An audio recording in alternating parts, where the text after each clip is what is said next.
kabar anak-anak ibu di rumah? Ibu doakan kalian semoga sehat selalu walaupun sekarang ini masih dalam masa pandemi COVID-19. Baiklah anak-anak, pada kesempatan kali ini kita masuk dalam pembelajaran bahasa Indonesia dengan materi surat lamaran pekerjaan.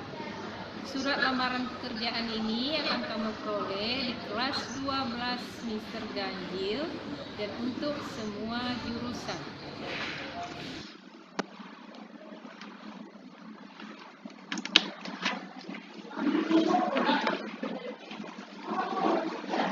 Baiklah anak-anak, untuk pembelajaran kita surat lamaran pekerjaan ini, kompetensi dasarnya adalah mengidentifikasi unsur kebahasaan surat lamaran pekerjaan.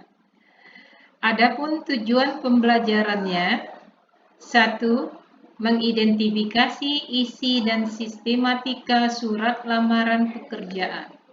2. Mengidentifikasi unsur kebahasaan surat lamaran pekerjaan. Dan yang ketiga, menyusun surat lamaran pekerjaan. Nah, kita masuk pada bagian yang pertama, pengertian surat lamaran.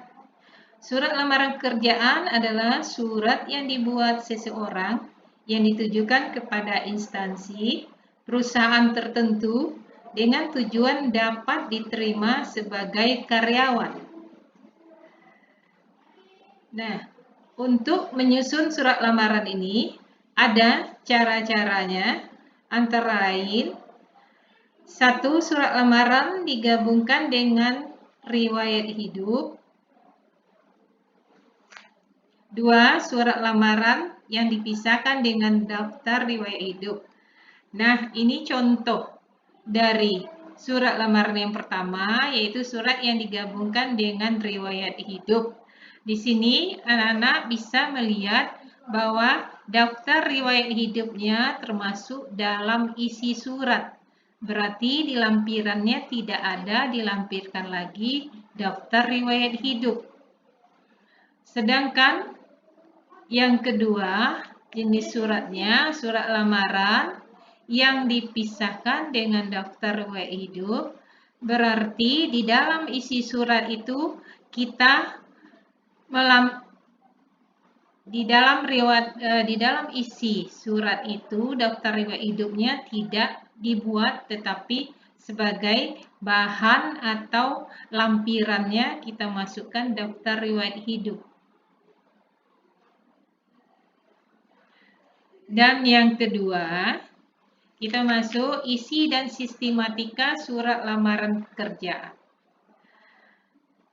Yang pertama, tempat dan tanggal pembuatan surat. Mungkin kamu udah tahu juga, di dalam pelajaran SMP, di dalam membuat surat yang pertama kali, tempat dan tanggal itu kita buat di bagian atas, itu sesuai dengan bentuk surat. Kebetulan ini contohnya. Kita lihat di contoh ini.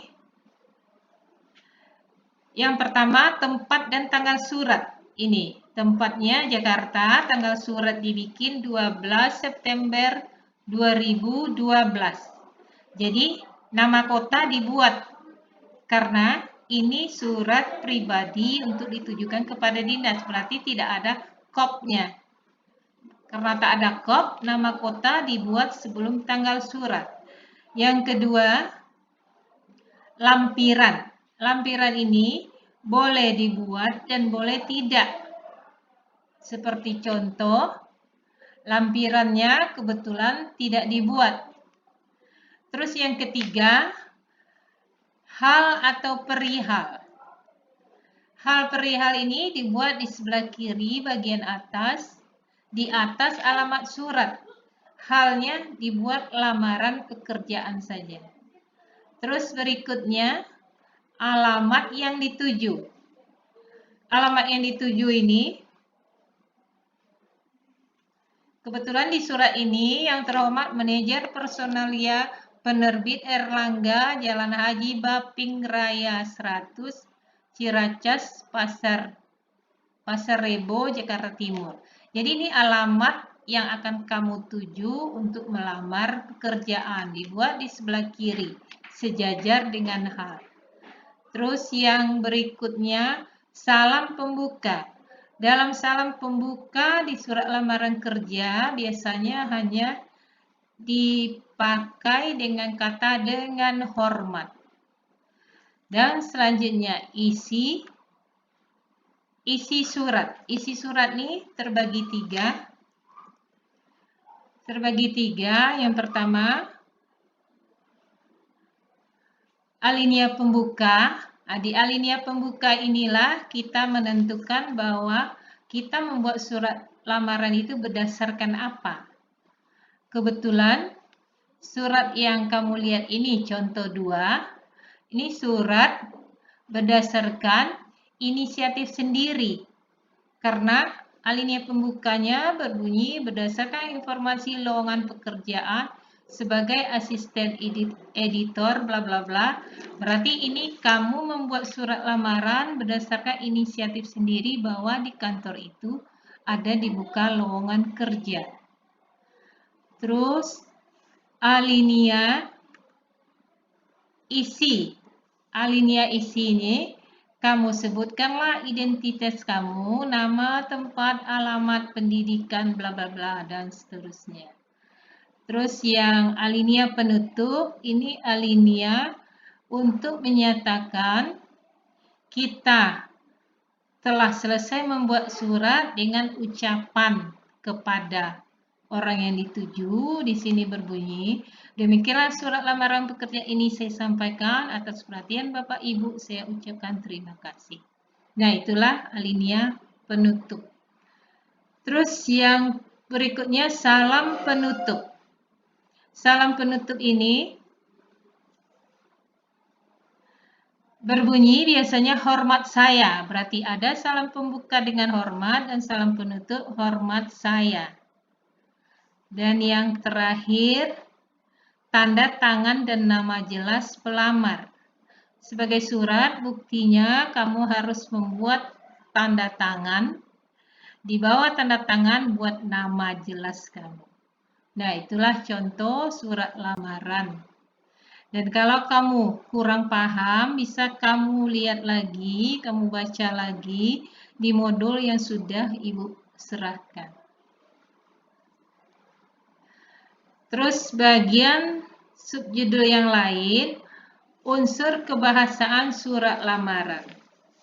Ini seperti biasanya karena surat ditujukan kepada suatu kantor, jadi akan melihat identitas kamu.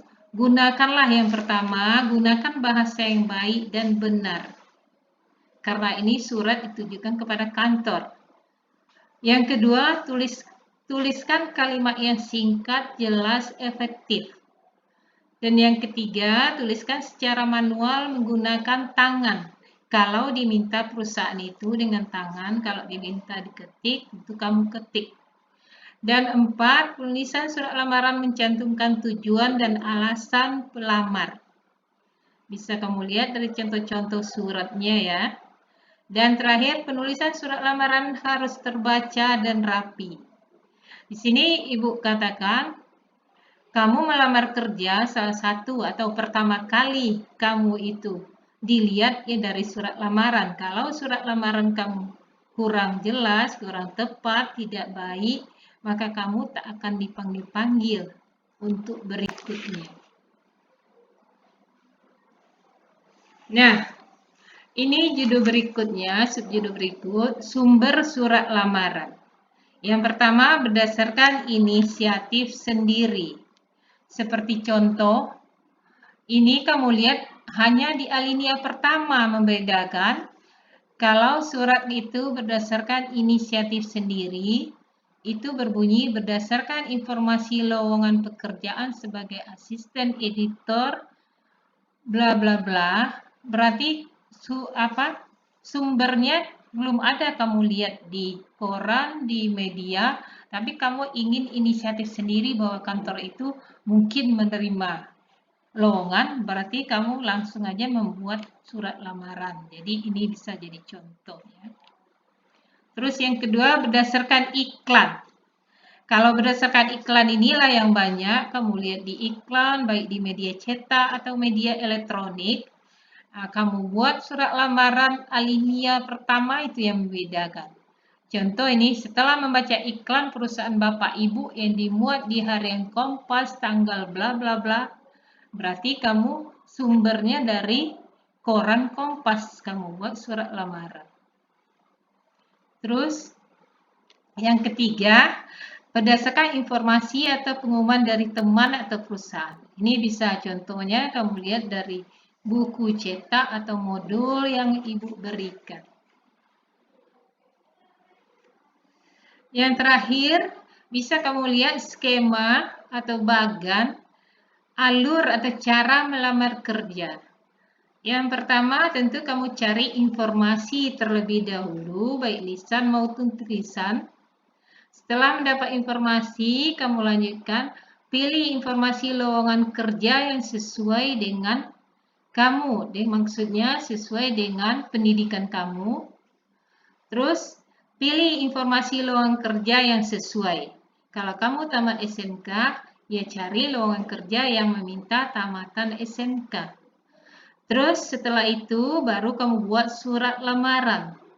Setelah membuat surat lamaran, kamu kumpulkan data pelengkap. Maksud data pelengkap ini, apa yang diminta, misalnya tamat SMK, tentu kamu lampirkan fotokopi ijazah, daftar riwayat hidup, pas foto kalau diminta, atau bukti-bukti yang lain yang mendukung kamu untuk diterima, seperti kamu punya sertifikat komputer atau sertifikat yang lain.